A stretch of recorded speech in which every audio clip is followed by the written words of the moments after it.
Segunda-feira, 19 de janeiro, mais um tema do dia. Eu sou o Vítor Hugo Monteiro e comigo tenho Miguel Freitas, jornalista do 00, para analisar as possibilidades da Seleção Nacional de Handball, que está atualmente a disputar um europeu na Escandinávia. Miguel, bom dia. Portugal, surpreendentemente, empatou frente à Macedónia do Norte, o que acabou por perder a qualificação para o main round, para a próxima terça-feira, frente à Dinamarca. Existem motivos de alarme após o empate com a Macedónia? Bom dia, Vítor. Diria muito claramente que não. Apesar de existirem muitas críticas nesse sentido, digo que não porque acho que é um jogo para Portugal tirar ilações, para Portugal não esquecer, mas para recordar daqui a uns tempos, quando estiver a preparar outro tipo de encontros. Estamos a falar de uma seleção portuguesa que teve uma primeira jornada tranquila, apesar da Roménia nos últimos minutos ter aproximado um bocadinho no que toca ao resultado e a diferença não ter sido assim tão dilatada como as pessoas podiam esperar, tendo em conta o que viram durante o jogo. Agora, o jogo contra a Macedónia do Norte assumiu contornos completamente diferentes porque Portugal nunca esteve confortável. Acho que é a expressão que melhor define o jogo que decorreu neste domingo. Portugal nunca esteve confortável perante uma equipa que foi muito física, muito aguerrida. Um exemplo disso mesmo é que Portugal teve direito a 7 livros de 7 metros, todos eles convertidos pelo Francisco Costa, o melhor jogador de Portugal. Mas Portugal nunca esteve confortável, teve uma primeira parte algo complicada, ainda conseguiu passar para a frente do marcador, mas a segunda parte também, a Macedónia do Norte revelou superioridade, até podia ter ganho. Nos últimos segundos, se bem se recordam, Portugal tinha falhado o primeiro remate por parte do Martim Costa, que foi defendido pelo guarda-redes contrário, e um jogador da Macedónia deixou a bola sair pela linha final, fazendo com que Portugal depois tivesse direito ainda ao último remate, ao último ataque, que depois até acabou por ser falhado pelo Leonel Fernandes, fazendo com que o apuramento para a main round fosse adiado. Portanto, Portugal teve aqui uma exibição um bocadinho abaixo das expectativas, diria mesmo abaixo das expectativas, porque Portugal era favorito. Nos últimos anos já jogámos com a Macedónia, tínhamos ganho, mas existiram aqui alguns pontos que eu gostava de realçar, aqui alguns pontos soltos, digamos assim, sobre a exibição deste domingo. Desde logo, a exibição do Kuzmanovski, que termina com 15 golos em 18 tentativas. Por um lado, tentar 18 remates num europeu é algo excessivo, é algo que não se vê todos os dias. E por outro lado, conseguir marcar 15 golos. São números de registro, não quero tirar nem de perto nem de longe o mérito ao jogador da Macedónia, que aniquilou, se calhar uma palavra muito forte, a defesa portuguesa, mas esteve claramente em evidência e Portugal, desde o início até ao fim, nunca arranjou uma solução para o travar. Depois, a utilização excessiva de alguns jogadores, desde logo os irmãos Costa. O Francisco Costa jogou, eu não tenho aqui, confesso, aqui os minutos, mas jogou aproximadamente mais de 45 minutos, 50, no jogo em que Portugal era claramente favorito. Se calhar podia ter existido aqui um bocadinho de maior gestão nesse sentido. O Martim Costa esteve vários minutos da segunda parte no banco de suplentes, foi utilizado e lançado na reta final, já um bocadinho a frio, digamos assim. Portanto, aqui umas decisões um bocado questionáveis. Depois, o Ricardo Brandão quase não foi utilizado. Portugal utilizou várias vezes o 7 contra 6, o Luís Frade e o Vítor Iturriza como pivôs utilizados nesse sentido. O Ricardo Brandão, que o seu forte, curiosamente, é o ataque, é um jogador que dá muitas garantias nesse sentido, apesar de ser jovem, quase não foi utilizado, assim como o João Gomes, que acaba por ligar ao que eu tinha dito anteriormente, no sentido de o Francisco Costa descansar mais um bocadinho e ser utilizado mais fresco na reta final, e o João Gomes entrava nesse sentido. A questão do Rui Silva, o Filipe Monteiro acabou outra vez por ficar fora da ficha de jogo, fazendo com que Portugal não tivesse um central de raiz para ser utilizado naquela posição, fazendo com que o Rui Silva tivesse sido um bocadinho sobrecarregado. Portanto, acho que foi uma exibição pouco conseguida de Portugal, depois de uma boa exibição contra a Roménia, mas acho que Portugal deve olhar, ainda bem que foi nesta fase, ainda bem, entre muitas aspas, porque Portugal, em princípio, já lá vamos, conseguirá a qualificação para a main round e era preciso um grande escândalo para que tal não acontecesse. Mas ainda bem que foi nesta fase e que Portugal poderá utilizar este jogo como uma lição para tentar chegar às medalhas, que também já lá vamos. Na próxima terça-feira, Portugal vai defrontar a Dinamarca, que está a jogar em casa, só por si já é forte, mas está a jogar em casa. Quais as reais possibilidades de Portugal neste jogo?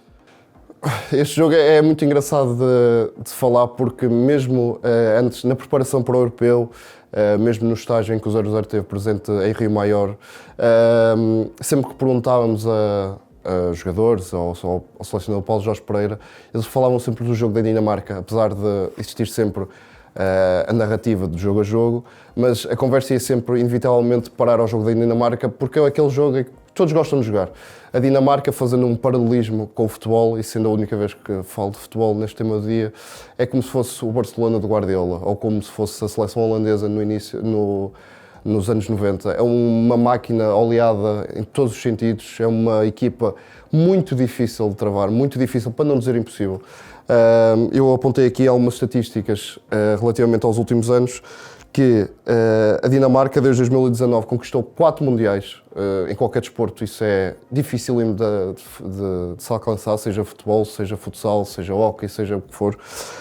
Tem chegado sempre às fases mais identitadas de todas as provas e, acima de tudo, tem uma das melhores gerações de sempre do handball mundial.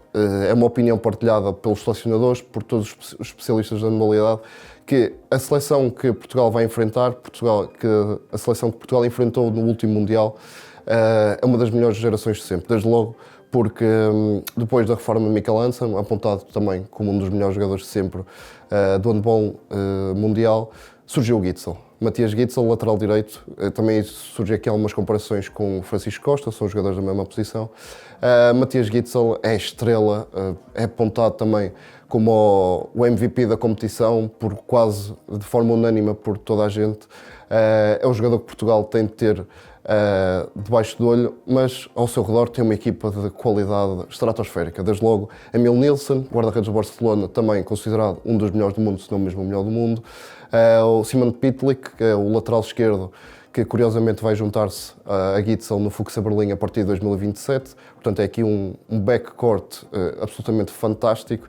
E depois, por exemplo, o Emil Jakobsen, um ponta também considerado um dos melhores do mundo. Portanto, é uma seleção que tem o Gitzel como grande estrela, mas abaixo do Gitzel tem outras estrelas que fazem com que seja um adversário complicado de ultrapassar. Se Portugal tem possibilidades, há sempre possibilidades. Portugal está numa das melhores fases para dizer que consegue fazer aqui uma surpresa. A exibição contra a Macedónia gerou aqui algumas dúvidas nesse sentido, mas eu acho que Portugal já deu uma prova do que é capaz, tem qualidade nesse sentido. Também há aqui um ponto contra Portugal, se é assim que podemos dizer, que no último Mundial, que fez agora um ano, Portugal teve a possibilidade de chegar à final e defrontou a Dinamarca nas meias finais, mas a primeira parte nesse jogo acabou por ser bastante repartida. Portugal aguentou muito bem o ritmo, deu boa resposta, mas na segunda parte a Dinamarca disparou por completo, acabou por ganhar por mais de 10 golos de diferença, salvo erro. Portanto, é aqui um desnível muito grande, sobretudo em termos físicos. As pessoas vão notar isso na terça-feira. Em termos físicos, é uma equipa que consegue jogar do primeiro ao último segundo num elevado ritmo de intensidade, porque muitos deles jogam na melhor liga do mundo e jogam nas melhores ligas do mundo, a melhor liga do mundo, a Bundesliga, na Alemanha, e nas melhores ligas do mundo. Portanto, estão habituados a jogar todas as semanas a um elevado ritmo e penso que Portugal, para conseguir almejar algo contra a Dinamarca, terá de estar no seu melhor. A perfeição não existe, mas Portugal já foi capaz de demonstrar que consegue chegar perto da perfeição, roçar a perfeição.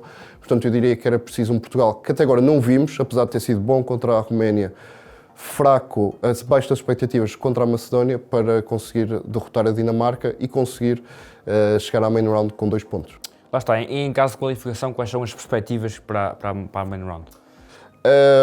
Existem aqui algumas dúvidas relativamente à main round, porque Portugal irá, se Portugal conseguir a qualificação para a main round, irá cruzar com o Grupo A e com o Grupo C. O Grupo A é composto por as equipas que estão melhor posicionadas para seguir em frente, são Espanha, Sérvia e Alemanha, enquanto no Grupo C a Noruega e a França já conseguiram esse passaporte. Vamos dividir aqui a análise por alguns pontos, desde logo porque inclui a Sérvia e não foi um acaso, porque quem vê de fora podia achar que a Alemanha era a grande candidata e o 0-0 apontou, lá está, na antevisão que fez ao Euro, que a Alemanha era uma das candidatas a chegar às medalhas. O problema é que nos últimos dias, no fim de semana, a Sérvia ganhou a Alemanha e está em uma grande posição para conseguir alcançar a main round e eliminar a Alemanha desta prova, fazendo um resultado histórico, absolutamente histórico e estrondoso. Portanto, ao dia de hoje é que estamos a gravar, o cenário mais provável passa por Espanha e Sérvia seguirem em frente. o que é que pode acontecer. Se a Alemanha ganhar à Espanha, seguirá em frente. Portanto, vamos fazer aqui uma análise dos adversários que Portugal terá pela frente. Eu gostava de começar por Espanha, porque Portugal, desde 2021, derrotou 3 vezes a Espanha, uma delas no Mundial de 2025 e outras 2 em competições amigáveis. A do Mundial faz agora 1 ano, Portugal esteve muito bem, não há nada a dizer, foi claramente superior à Espanha. E agora o jogo de preparação do torneio internacional de Espanha subiu contornos diferentes, desde logo. Estamos a falar de uma seleção espanhola que nos últimos anos tem tido resultados, nas últimas competições tem tido resultados um bocadinho abaixo das expectativas que os adeptos estavam à espera. Portanto, está aqui a passar uma fase de jogadores mais experientes que fizeram parte de uma grande geração estão a deixar o seu lugar para os jogadores mais jovens que estão a dar os primeiros passos. Desde logo, é engraçado que Espanha tem 5 jogadores que jogam em Portugal, ao Benfica e ao Sporting: Iangurri, Nathan Soares, Vítor Romero, Javi Rodrigues, são 4, eu aqui que tinha repetido, mas todos eles, excetuando o Nathan Soares, têm abaixo de 24, 23 anos, o que demonstra que existe uma grande aposta em jogadores jovens que estão a ser muito importantes no Sporting, no Benfica. Portanto, Portugal tem possibilidades, lá está, isto é tudo se Portugal conseguir chegar à main round. Portugal tem possibilidades, já demonstrou que no torneio internacional de Espanha conseguiu vencer num pavilhão cheio em Pamplona, conseguiu dar a volta num torneio que as equipas levaram muito a sério, tendo em conta que foi o último jogo antes da preparação para o Euro. Portanto, acho que Portugal tem boas hipóteses de conseguir ganhar e replicar o resultado que alcançou em 2025. Agora, a Sérvia. A Sérvia acaba por ter uma análise um bocadinho diferente, porque desde 2018 que não jogamos com a Sérvia. Na altura fizemos 2 jogos na qualificação para o Mundial 2019, um empate e uma vitória. A Sérvia é uma equipa que, tal como vimos com a Alemanha, é uma equipa típica dos Balcãs, muito aguerrida, muito à base da crença, do querer, da raça. E eu gostava de apontar aqui um jogador que os adeptos benfiquistas se lembram certamente, que é o Lazar Kukic, o central, que fez parte da conquista da European League em 2022, que acaba por ser uma das estrelas que a Sérvia tem. Acho que é o jogador a ter debaixo do olho, porque é o criativo, o organizador de todo o plano ofensivo da Sérvia. Mas acho que Portugal, lá está, tal como Espanha, Portugal tem capacidade para ganhar à Espanha, para ganhar à Sérvia. Já demonstrou isso no passado. Isso tudo correr normalmente, também Portugal ganhará à Sérvia. Passando para a Alemanha, a Alemanha lá está a passar uma fase muito complicada. Já se fala que o selecionador Gigi Lassen, se perder hoje, segunda-feira, com a Espanha, será despedido, porque acabam por ser eliminados do Europeu e acabará um ciclo. Mas estamos a falar de uma Alemanha que Portugal também jogou no Mundial 2025, mas que tem uma grande equipa e que tem nomes bastante experientes. Eu apontei aqui alguns, como o Andreas Wolf, um dos melhores jogadores, um dos melhores guarda-redes do mundo, apesar de ter 35 anos, o Yuri Knorr, o Golá, o Marko Grgic, que nós apontamos como uma das promessas, um dos jovens jogadores a ter debaixo do olho antes do Euro. Portanto, é uma equipa de grande qualidade, mas acaba por ser um adversário de boas memórias, porque foi com esse jogo, com essa vitória que Portugal ganhou no prolongamento com aquele gol de Martim Costa nos últimos segundos e chegou às meias finais, que fez com que fosse o melhor resultado de sempre, um resultado absolutamente histórico no Mundial 2025. Portanto, em princípio, ao dia que estamos a gravar, lá está, é tudo muito imprevisível. A Alemanha não será um dos adversários de Portugal, precisa de vencer a Espanha. Só para terminar, as 2 equipas do grupo C, agora a Noruega e a França. A Noruega também é um adversário de boas memórias, porque apesar de jogarem em casa, acho que também é importante dizer isso, tal como referiste, o europeu está a ser realizado na Dinamarca, na Suécia e na Noruega, e ali a proximidade entre países faz com que muitos adeptos da Noruega se dirijam até Erning, que é o palco da main round e onde Portugal vai jogar. Mas são uma seleção traiçoeira, porque até agora tiveram 2 jogos tranquilos, ganharam à Ucrânia muito facilmente e ganharam à Chequia com uma exibição sólida, mas lá está, Portugal novamente tem possibilidades, acaba por ser o adversário mais acessível, se é que podemos, entre muitas aspas, e se é que podemos utilizar Esta expressão, acho que nenhum jogador ou treinador gosta de que as pessoas utilizem essa expressão, mas tendo em conta o poderio das outras, juntamente com a Sérvia, são aqui os adversários em que Portugal tem mais possibilidades de demonstrar o seu carimbo e dar outro passo rumo às meias finais. Não tem o poderio da outrora, mas gostava de apontar só o Lais, que juntou-se agora ao PSG no inverno, vai juntar-se após o Euro, como um nome a ter em conta na Noruega. Para terminar, França é a grande candidata, juntamente com a Dinamarca, a chegar à final. Tal como a Dinamarca dispensou qualquer tipo de apresentação. Nomes como o Dicamem, que curiosamente vai juntar-se ao Gitzel no Fuchs Berlim a partir de 2027, portanto, e que conjuntamente com o Plick vão ter aqui um trio absolutamente estrondoso também. Dicamem, Ludovico Fabregas, Prandi, portanto é uma equipa que até agora não teve qualquer tipo de dificuldade, ainda não foi testada a sério, se é que podemos dizer assim, mas vai chegar facilmente e será o adversário mais complicado por Portugal, desde logo, porque em 2025 Portugal perdeu no prolongamento contra a França, que fez com que a França conquistasse a medalha de bronze do Mundial.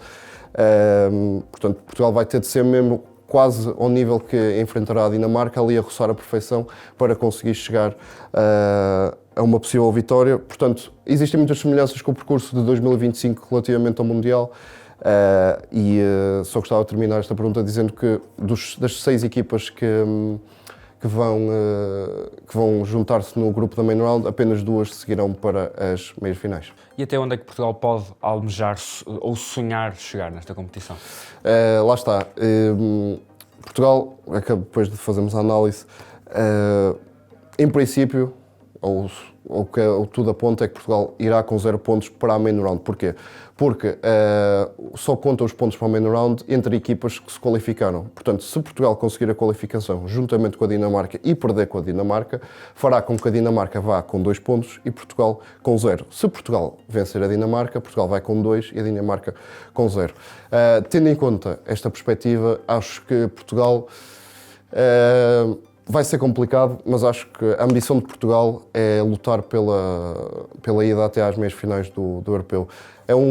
Foi um desejo que os jogadores, o treinador, sempre referiram desde o primeiro dia de estágio, que o objetivo é melhorar o 6º lugar de 2020, ou seja, chegar às meias finais já implica pelo menos um 4º lugar, portanto, a partir daí já teria atingido esse objetivo. Mas acho que Portugal tem uma vida muito difícil, já referimos aqui, a Espanha, a Sérvia, a Alemanha, a Noruega, a França. São aqui seleções de valias muito semelhantes, ali os pequenos detalhes é um clichê, mas vão fazer a diferença.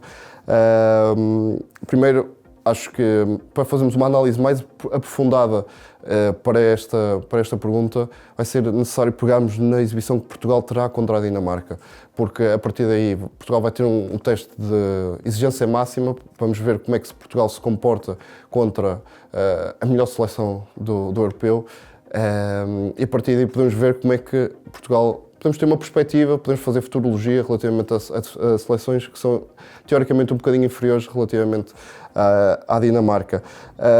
O que é que vai ser preciso? Acima de tudo, poucas lesões, como são torneios concentrados em poucos dias, um pequeno toque, uma pequena queixa, um infortúnio, faz com que as esperanças de Portugal vão por aí abaixo, desde logo. Se tivéssemos uma lesão no Francisco Costa, no Martim Costa, no Luís Frade, jogadores que têm muita importância, isso está refletido nos minutos que jogam, portanto, poucas lesões nesse sentido e, acima de tudo, lá está, também não estou aqui a dizer nenhuma novidade, consistência nos 2 lados do campo, porque acho que isso falta muito agora contra a Macedónia. Portugal ainda foi arranjando algumas soluções em termos ofensivos, com alguns livros de 7 metros, mas em termos defensivos acabou por facilitar um pouco, porque desde logo tivemos um jogador a fazer 15 golos. É excepcional, mas é aqui um aspecto a ter em conta. Portanto, eu acho que Portugal vai lutar por um lugar nas meias finais, ou seja, terminar no primeiro ou no segundo lugar do grupo, e vai ser preciso ter poucas lesões e que consistência nos 2 lados, seja a atacar, seja a defender. E faz de alguma forma sentido falar de ausências na seleção portuguesa? Esse também é um tema engraçado, e quis terminar o tema do dia por esse prisma, tendo em conta que foi algo que os jornalistas falaram muito e que até criou um bocadinho de desconforto no Paulo Jorge Pereira, no selecionador, na altura do treino aberto em Rio Maior. Porque existem muitos nomes que ficaram fora da convocatória, eu apontei aqui alguns, mas eu acho que existem aqui dois postos específicos que é importante falar e realçar. Por exemplo, falando aqui de alguns nomes aqui soltos, desde logo a ausência de Fábio Magalhães, Joaquim Nazaré, Daimar Salina, Miguel Martins, Pedro Portela, Alexandre Cavalcante e Gilberto Duarte, Miguel Espinha, Alexis Borges, André Gomes, Miguel Oliveira, André Sousa ou Diogo Rema. Que postos é que eu quero explicar? Desde logo o guarda-redes, porque o Diogo Rema e, neste caso, o Miguel Espinha, que entretanto até tinha sido convocado, mas depois abandonou a convocatória devido a problemas físicos. O Diogo Rema é um guarda-redes que entusiasma. Neste momento, até a lesão, ele sofreu uma lesão uma ruptura de ligamentos contra o Sporting e acabou de ficar de fora, não joga mais esta época, não se sabe quando é que voltar a jogar. Mas o Diogo Rema era o guarda-redes em melhor forma em Portugal, é um guarda-redes que entusiasma, apesar de ser jovem, é sempre apontado como uma das promessas a ser vista debaixo do olho. Portanto, a ausência de Diogo Rema é um ponto a notar, apesar de Capdeville até estar bastante bem. O Diogo Valério ainda está aqui a encontrar a sua forma, enquanto que o Pedro Toniché, curiosamente, entrou contra a Espanha no amigável, no torneio internacional de Espanha, realizou, salvo erro, 3, 4 defesas, 5, que foram importantes para Portugal conseguir a reviravolta. Apesar disso, ainda não foi nenhuma ficha de jogo nos dois jogos. O Paulo Jorge Pereira tem apostado em Capdeville e Diogo Valério, portanto, existe aqui uma janela de oportunidade depois para o Pedro Toniché. E depois, para terminar, gostava de falar aqui da questão dos pivôs, que acaba também por se ligar a outro aspecto, que é o fim de ciclo. Falei aqui de alguns jogadores que deram muito à seleção, foram importantíssimos, fundamentais, por exemplo, o Fábio Magalhães, o Pedro Portela, o Gilberto Duarte, e depois, na questão de pivô, existem aqui dois nomes que também se podem falar, há aqui se calhar razões que nós não vamos saber, na questão do Daimar Salina e do Alexis Borges, que neste momento Portugal, só para explicar, convocou 3 pivôs, o Luís Frade do Barcelona, o Vitória Torriza do Kuwait e o Ricardo Brandão do Futebol Clube do Porto. Ficaram de fora, por exemplo, estes dois nomes, também como o Fábio Silva, mas eu gostava de realçar o Daimar Salina e o Alexis. O Daimar, se calhar, não foi convocado porque já está numa fase muito final da sua carreira, as pernas já não aguentam, tem um grande desgaste físico nas suas pernas, mas era um jogador, caso estivesse, ajudaria muito em termos ofensivos, porque estar a correr de um lado para o outro, se calhar o Daimar já não aguenta os 60 minutos como gostaria. Depois o Alexis Borges, que tem tido uma utilização um bocadinho intermitente na seleção, é convocado para algumas competições, depois não é. Mas se estivesse apto, lá está, aumentaria aqui o lote de opções de Portugal e seria uma ajuda fundamental para Portugal. Portanto, só para terminar, não acho que faça sentido falar de ausências, porque Portugal tem substituído bem os jogadores que estão de fora. Por exemplo, o Alexandre Cavalcante não foi convocado, mas o Miguel Neves é um jogador muito semelhante, tem dado muito boa conta do recado. Portanto, Portugal tem uma boa seleção e tem tudo para chegar, para fazer um bom resultado. Vamos ver agora o jogo com a Dinamarca. Obrigado, Miguel, obrigado por terem assistido. Este foi o tema do dia. O 00 tem vários conteúdos para apresentar nesta segunda-feira. Começo pelo ataque rápido, que vai estar disponível no início da tarde, que vai abordar os temas importantes do futebol nacional. Depois vai estar disponível o novo episódio do Mercado Flash, com as novidades quentinhas sobre o sempre agitado mercado de transferências. E para finalizar, também poderão ver o canto do Sporting. Isto depois dos Leões terem vencido o Casa Pia na abertura da jornada 18.